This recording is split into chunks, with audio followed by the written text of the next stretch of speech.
दोस्तों, आज की इस वीडियो में हम बात करने वाले हैं बीएसएससी सीजीएल 4 2025 से जुड़ी बहुत बड़ी अपडेट के बारे में। जी हाँ दोस्तों, बिहार कर्मचारी चयन आयोग ने एक नया नोटिस जारी किया है और उसी नोटिस की वजह से फॉर्म को अस्थायी रूप से रोक दिया गया है। अब सवाल यह है कि आखिर फॉर्म रोका क्यों गया है, क्या है छुपी हुई खुशखबरी। इस वीडियो में मैं आपको इस नोटिस की पूरी जानकारी दूंगा। नोटिस में क्या लिखा है, कौन सा नया नियम लागू किया गया है और ये बदलाव लाखों छात्रों के लिए कैसे फायदेमंद साबित हो सकता है। तो दोस्तों, अगर आप भी बीएसएससी सीजीएल 4 की तैयारी कर रहे हैं या फिर इस बार फॉर्म भरने वाले हैं तो यह वीडियो आपके लिए बहुत जरूरी है। इसलिए वीडियो को अंत तक जरूर देखें ताकि आपके किसी भी सवाल का जवाब अधूरा न रहे। तो चलिए दोस्तों, स्टार्ट करते हैं। जो ऑप्शनल नोटिफिकेशन आया है वहां से यहाँ पर देखिएगा दोस्तों, क्या लिखा हुआ है, Bihar SSC CGL 4 recruitment 2025 postpone. कब का है? 18 अगस्त 2025 का है। बिहार एसएससी सीजीएल 4 भर्ती 2025 1481 पदों पर स्नातक लेवल की भर्ती आवेदन स्थगित की गई है। नई तिथि आपको जल्द ही घोषित की जाएगी। कि क्यों इसकी आवेदन को स्थगित किया गया है, हम लोग पूरे अच्छे से डिटेल में देखने वाले हैं। आप लोगों को पता होगा जो एडवर्टीजमेंट नंबर है 05/2025, कितने पदों के लिए वैकेंसी आई थी? 1481 पदों के लिए। कौन कौन सा पोस्ट है? Assistant section officer, planning assistant, data entry operator और ऑडिटर। ये चारों जो पोस्ट है लगभग, इसमें आपको क्वालिफिकेशन क्या है, कितने पोस्ट है टोटल, आपको कितनी वैकेंसी है, सैलरी क्या है, सब हम लोग अच्छे से डिटेल में देखने वाले हैं। और इसके बारे में जॉब प्रोफाइल, आपको इनकम कितना होगा, एक्स्ट्रा इनकम के क्या चांसेस बनते हैं, सब मैं अगले वीडियो में बताऊंगा। अगर आप लोगों को ये सब डिटेल चाहिए तो कमेंट सेक्शन में जाके यस लिखिएगा। यहाँ पर देखिए दोस्तों, यहाँ पर जो आपका सहायक प्रशाखा पदाधिकारी है उसका आपका लेवल 7 का जॉब है। जो आपकी सैलरी बनेगी ये तो आपका 44,900 से लेकर 1,42,400 तक है। ये तो बेसिक सैलरी हो गया। स्टार्टिंग में आपको जो बेसिक सैलरी होगा इतना होगा, इसका आप लोगों को लगभग डबल, मतलब आपको 75 से 80 हज़ार आपको सैलरी बनने वाला महीना का। और जो ऊपरी कमाई होगी वो अलग से होगी। योजना सहायक का लेवल 7 का जॉब है, उसका भी सैलरी आपका सेम है। लेखा परीक्षक का लेवल 5 का जॉब है, उसका सैलरी आप लोग देख लीजिए। और डीओ का लेवल 6 का जॉब है, उसका भी सैलरी बहुत ही शानदार है। इसका जो एजुकेशन क्वालिफिकेशन है वो भी हम लोग आगे देखेंगे। यहाँ पर देखिए, आपका जो एग्जाम मोड होगा सीवीटी या ओएमआर बेस में होने वाला है। और जो ऑनलाइन डेट है यहाँ पर क्या लिखा हुआ है आप लोग देखिएगा, बिहार सरकार के द्वारा आवेदन शुल्क में कमी की घोषणा के कारण फिलहाल आवेदन शुरू नहीं की जा रही है। जो एडवर्टीजमेंट आया है, हम लोग एक बार जो ऑफिशियल एडवर्टीजमेंट आया एक बार हम लोग देख लेते हैं। यहाँ पर देखिए नोटिस लिखा हुआ है। क्या नोटिस है? 18 अगस्त 2025 का नोटिस है। विज्ञापन संख्या 05/25 चतुर्थ स्नातक स्तरीय संयुक्त प्रतियोगिता परीक्षा हेतु ऑनलाइन आवेदन दिनांक 18 अगस्त से 19 सितंबर तक आमंत्रित किए जाने की सूचना आयोग के आवश्यक सूचना ज्ञापन संख्या दिनांक 4 अगस्त द्वारा प्रकाशित की गई थी। ठीक है, परीक्षा शुल्क में आवश्यक संशोधन प्रस्तावित है। इस कारणवश विज्ञापन संख्या 05/25 चतुर्थ स्नातक स्तरीय संयुक्त प्रतियोगिता परीक्षा हेतु ऑनलाइन आवेदन दिनांक 18 अगस्त से आमंत्रित करने की प्रक्रिया को तत्काल स्थगित किया जाता है। मतलब ये अभी पोस्टपोन किया जाता है। वैकेंसी आएगी, आपका जो नोटिफिकेशन वो भी आएगा, लेकिन अभी कुछ दिन के लिए इसे पोस्टपोन किया गया है। मतलब आपके पास पढ़ने का भी अधिक टाइम मिल गया, मतलब वैकेंसी आने वाला है तो आप लोग श्योर हो गए ना। सिलेबस हो गया, मैं आपको आगे बता दूंगा कहाँ से कितने क्वेश्चन आने वाले हैं, तैयारी कैसे करना है, कौन कौन सी डॉक्यूमेंट चाहिए आपको फॉर्म फिल करने के लिए, अभी से आप लोग बना के रख लीजिए। ऑनलाइन आवेदन आमंत्रित करने की तिथि शीघ्र संसूचित की जाएगी। अभ्यर्थियों को निर्देश दिया जाता है कि वे अद्यतन सूचना हेतु आयोग की वेबसाइट पर आप लोग अवलोकन करते रहें। तो ये चीज हो गया। आगे देखिए, ऑनलाइन स्टार्टेड तुरंत ही आपको बता दिया जाएगा कुछ दिन में। एग्जाम का जो नोटिफिकेशन है वो भी आप लोगों को बता दिया जाएगा। देखिए, आपका जो फी लगने वाला है जनरल ईडब्ल्यूएस बीसी और ईबीसी के लिए 100 रुपये लगेगा। फीमेल कैंडिडेट है जनरल ईडब्ल्यूएस बीसी और ईबीसी के लिए 50 रुपये लगेंगे। एससी एसटी और ऑल पीएच कैंडिडेट के लिए 50 रुपये लगेगा और अदर स्टेट के लिए 100 रुपये लगेगा। आप लोग फी है ऑनलाइन मोड में कर सकते हैं। ओके, एज लिमिट की बात करें तो यहाँ पर देखिए एज लिमिट के बारे में क्या बोला गया है। 1 अगस्त 2025 तक जनरल ईडब्ल्यूएस मेल कैंडिडेट के लिए 21 साल से 37 साल है और फीमेल कैंडिडेट के लिए 21 से 40 साल है। जनरल और ईडब्ल्यूएस फीमेल और जो बीसी और ईबीसी मेल और फीमेल कैंडिडेट है उनका भी 21 से 40 साल है। SC ST male and female के लिए 21 से 42 साल है। जितने भी पीएच कैंडिडेट है उनका 21 से 52 साल है। ओके, क्वालिफिकेशन की बात करें तो यहाँ पर क्वालिफिकेशन आप लोग देख लीजिए। किसी मान्यता प्राप्त विश्वविद्यालय से स्नातक उत्तीर्ण होना अनिवार्य है। कुछ विशेष पदों के लिए संबंधित क्षेत्र की योग्यता भी मांगी जा रही है। इसकी डिटेल अभी हम लोग देखने वाले हैं, ठीक है। तो चलिए दोस्तों, जो डिटेल है आगे क्वालिफिकेशन की हम लोग आगे देखते हैं। यहाँ पर देखिए, फॉर सहायक प्रशाखा पदाधिकारी के लिए देखिए, किसी मान्यता प्राप्त विश्वविद्यालय से आपको क्या होना चाहिए, स्नातक होना चाहिए, मतलब नॉर्मल ग्रेजुएट है आप तो इस पोस्ट के लिए अप्लाई कर सकते हैं। योजना सहायक के लिए देखिए, आपका पे लेवल तो पहले ही बता दिया गया है। किसी मान्यता प्राप्त विश्वविद्यालय से आप लोग स्नातक की डिग्री है तो अब इस पोस्ट के लिए अप्लाई कर सकते हैं। अगला देखिए, कनीय सांख्यिकी सहायक। यहाँ पर देखिए, यहाँ पर वेतन लेवल कितना 7 है, लेकिन यहाँ पर देखिएगा जो एजुकेशन क्वालिफिकेशन मांगा गया वो क्या है, मान्यता प्राप्त विश्वविद्यालय से गणित अथवा अर्थशास्त्र अथवा वाणिज्य अथवा सांख्यिकी विशेष स्नातक की डिग्री।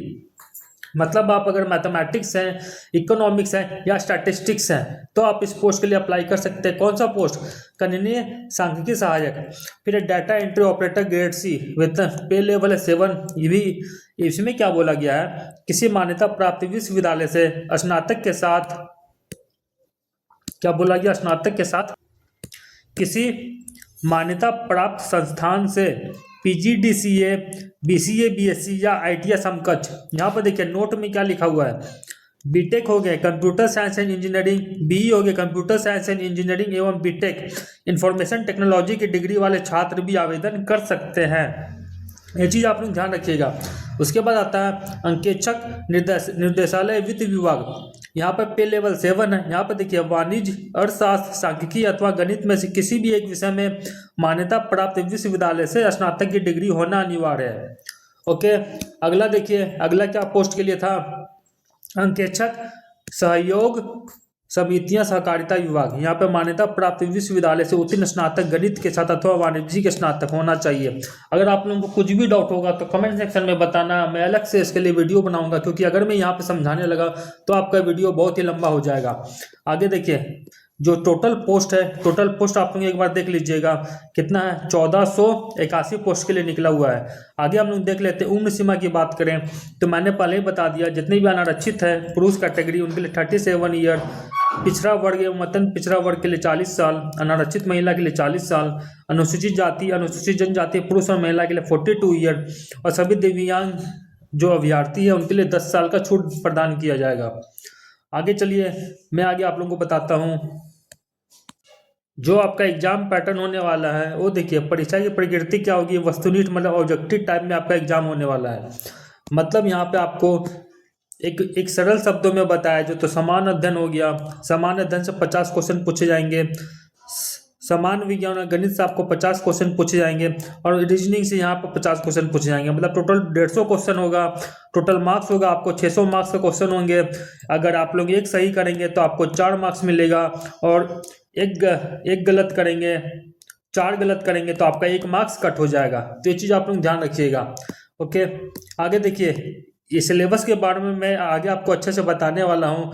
आगे मैं आपको बता देता हूँ। यहाँ पर देखिए, मुख्य परीक्षा भी 2 पात्र में होंगे। मुख्य परीक्षा के बारे में क्या बोला गया है, पहला पार्ट 1 होगा जो आपको हिंदी में होगा, हिंदी का एग्जाम होगा, जहाँ पे आपको 30% जो अंक है वो लाना अनिवार्य है। और जो पार्ट 2 होगा वहाँ पर आपको समान अध्ययन, समान विज्ञान और गणित और मानसिक क्षमता ज्ञान, मतलब जो आपका प्री का सिलेबस है वही आपका पार्ट 2 में मेंस का सिलेबस होने वाला है। आगे देखिए, अगर मैं बात करूँ अनारक्षित वर्ग के लिए, परीक्षा शुल्क जो है यहाँ पे आपको 540 रुपये नहीं लगने वाला है। यहाँ पर आपको जो परीक्षा शुल्क लगेगा वो 100 रुपये लगेगा। महिला के लिए 50 रुपये लगेगा, और SC ST वालों के लिए भी 50 रुपये लगने वाला है। आरक्षण की बात करें तो यहाँ पर देखिए, आरक्षण किनको किनको मिलने वाला है और आपको क्या डॉक्यूमेंट की जरूरत पड़ेगी, कब डॉक्यूमेंट का जो वैलिड होता है वो कब का होना चाहिए, तभी आप लोग इस पोस्ट के लिए अप्लाई कर सकते हैं। यहाँ पर देखिए, आरक्षण का लाभ राज्य सरकार के संप्रति प्रचलित आरक्षण नियमों के अनुसार और राज्य सरकार के समक्ष स्तर पर निर्गत प्रमाण पत्र के आधार पर ही देय होगा। यहाँ पर अनुसूचित जाति जो ये मेन पार्ट है, यहाँ पर आप लोग ध्यान दीजिएगा। अनुसूचित जाति, अनुसूचित जनजाति के उम्मीदवार को निम्नलिखित प्रमाण पत्र मुख्य परीक्षा के आवेदन भरने के समय अपलोड करना अनिवार्य होगा। मतलब अगर आप लोग प्री क्वालिफाई हो जाते हैं तो जो मेंस होगा वहाँ पर जब आप लोग आवेदन करेंगे तो कौन सा प्रमाण पत्र, जाति प्रमाण पत्र, स्थायी निवास, मूल निवास, डोमिसाइल प्रमाण पत्र आपको अपलोड करना है। पिछड़ा वर्ग एवं अत्यंत पिछड़ा वर्ग के उम्मीदवारों को क्रीमी लेयर रहित प्रमाण पत्र मुक्त परीक्षा के आवेदन भरने के समय अपलोड करना अनिवार्य होगा। पिछड़ा वर्ग एवं अत्यंत पिछड़ा वर्ग की दशा में अपने अस्थायी अधिवास अंचल के राज्य सरकार द्वारा अधिसूचित अंचल अधिकारी या राजस्व पदाधिकारी द्वारा निर्गत क्रीमी लेयर रहित प्रमाण पत्र एवं अस्थायी अधिवास अंचल के राज्य सरकार द्वारा अधिसूचित अंचलाधिकारी द्वारा निर्गत अस्थायी प्रमाण पत्र ही मान होगा। तो आप लोग डॉक्यूमेंट जो है आप लोग अभी से ही बना के रख लीजिए, क्योंकि अभी फॉर्म नहीं भरा रहा है, अभी फॉर्म भराने में बहुत ही टाइम है। ओके, यहाँ पर देखिए एक चीज़ और मैं आप बात बता दूँ, मेनली जो जितने भी गर्ल्स कैंडिडेट हैं उनको बहुत ही कन्फ्यूजन रहता है। अगर वो शादीशुदा हैं तो उनका जो प्रमाण पत्र होगा वो जो उनके हस्बैंड है वहाँ तरफ से बनेगा या फिर पिता की तरफ से बनने वाला है, ये भी मैं आपको बता देता हूँ। यहाँ पर देखिएगा दोस्तों, मैंने क्या बोला, विवाहित महिला के पक्ष में आय एवं परिसंपत्ति प्रमाण पत्र अभ्यर्थी के पति के साथ रहने की स्थिति में उनके पति का स्थायी निवास अंचल से निर्गत होगा। कौन सा? आय एवं परिसंपत्ति प्रमाण पत्र। परंतु इस विवाहित महिला का अपने पिता के निवास के आधार पर निर्गत आवास प्रमाण पत्र प्रस्तुत करना आवश्यक होगा, जिससे स्पष्ट हो जाए कि विवाचित विवाहित महिला बिहार राज्य की मूल निवासी है। आय एवं परिसंपत्ति संबंधी प्रमाण पत्र निर्गत किए जाने की तिथि में 1 वर्ष के लिए ही वैध माना जाएगा। तो ये चीज़ जितने भी मैरिड फीमेल्स कैंडिडेट है, फीमेल कैंडिडेट्स है, वो लोग अपना इस चीज़ को आप लोग ध्यान रखिएगा, ठीक है। और देखिए यहाँ पर और चीज़ क्या लिखा हुआ है, अभ्यर्थी द्वारा ऑनलाइन आवेदन भरते समय किए गए दावे के अनुसार सक्षम प्राधिकार द्वारा निर्गत सभी प्रमाण पत्र जितने भी मैट्रिक हो गया, शैक्षणिक योग्यता, प्रोविजनल सर्टिफिकेट, अनुसूचित जाति जनजाति का जाति प्रमाण पत्र, ओबीसी हो गया, क्रीमी लेयर रहित प्रमाण पत्र, आर्थिक रूप से कमजोर वर्ग के लिए आय एवं परिसंपत्ति प्रमाण पत्र, अस्थायी आवासीय प्रमाण पत्र, बिहार राज्य के स्वतंत्रता सेनानी के पोता पोती नाती नतनी के प्रमाण पत्र, जितने भी प्रमाण पत्र हैं उनके बारे में क्या बोला गया है। मुख्य परीक्षा के आवेदन भरने के समय उपरोक्त सभी संगत प्रमाण पत्रों को अपलोड करना अनिवार्य होगा। जब आप लोग प्री पास कर जाओगे, अगर मेंस का फॉर्म भरोगे तो उस समय ये सब जो डॉक्यूमेंट है अपलोड करना अनिवार्य होगा। प्रमाण पत्र की समीक्षा के समय ऑनलाइन आवेदन में अपलोड किए गए प्रमाण पत्र को ही मूल में प्रस्तुत करना अनिवार्य होगा, जिससे भिन्न निर्गत संख्या वाले प्रमाण पत्र मान नहीं किया जाएगा।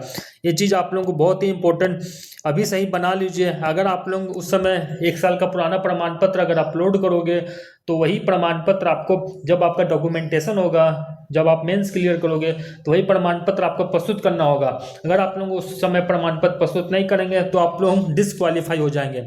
तो ये चीज़ आप लोग अच्छे से ध्यान में रखिएगा। आगे चलिए हम लोग बात करते हैं। यहाँ पर देखिए दोस्तों, जो वैकेंसी के बारे में था, कितनी वैकेंसी है। एसओ का पोस्ट के लिए, सहायक प्रशाखा पदाधिकारी के लिए 1064 पोस्ट है, योजना सहायक के लिए 88 है, ऑडिटर के लिए 125 है, लेखा परीक्षक के लिए 198 है, डेटा एंट्री ऑपरेटर के लिए 1 पोस्ट है और जूनियर सांख्यिकी सहायक के लिए 5 पोस्ट है। टोटल हो गया 1481 पोस्ट है। सिलेक्शन प्रोसेस के बारे में मैंने बता दिया कि आपका जो पहले होगा प्रीलिम्स होगा, प्रीमेंस होगा, फिर डीवी होगा। प्रारंभिक परीक्षा में आपको 150 क्वेश्चन पूछे जाएंगे, सामान्य अध्ययन से 50 क्वेश्चन हो गया, सामान्य गणित से 50 क्वेश्चन हो गया और रीजनिंग से 50 क्वेश्चन हो गया। टोटल 600 मार्क्स हो गया। प्रत्येक प्रश्न 4 अंक का होगा, 1 अंक की निगेटिव मार्किंग होगी। ये चीज़ आप लोग ध्यान रखिएगा। मुख्य परीक्षा हो गया, हिंदी भाषा के 100 प्रश्नों के 400 अंक के, न्यूनतम आपको 30% अंक लाना अनिवार्य होगा। और पेपर 2 में आपका जो पेपर 1 जो प्री का एग्जाम था, सिलेबस बिल्कुल वैसा ही है। तो ये चीज़ आप लोग ध्यान रखिएगा। तो ये थे टोटल जो बिहार सीजीएल के बारे में था। अगर वीडियो अच्छा लगा हो तो 1 लाइक जरूर कीजिएगा, क्योंकि आपके 1 लाइक से मुझे मोटिवेशन मिलता है अगली वैकेंसी सबसे पहले लाने का। और चैनल को सब्सक्राइब करना ना भूलें, क्योंकि यहाँ हर सरकारी नौकरी की अपडेट सबसे पहले मिलती है, वो भी बिल्कुल सही और क्लियर तरीके से। मिलते हैं दोस्तों अगले वीडियो में एक नई अपडेट के साथ। तब तक आप लोग पढ़ते रहिए, मेहनत करते रहिए। थैंक यू, धन्यवाद, जय हिंद।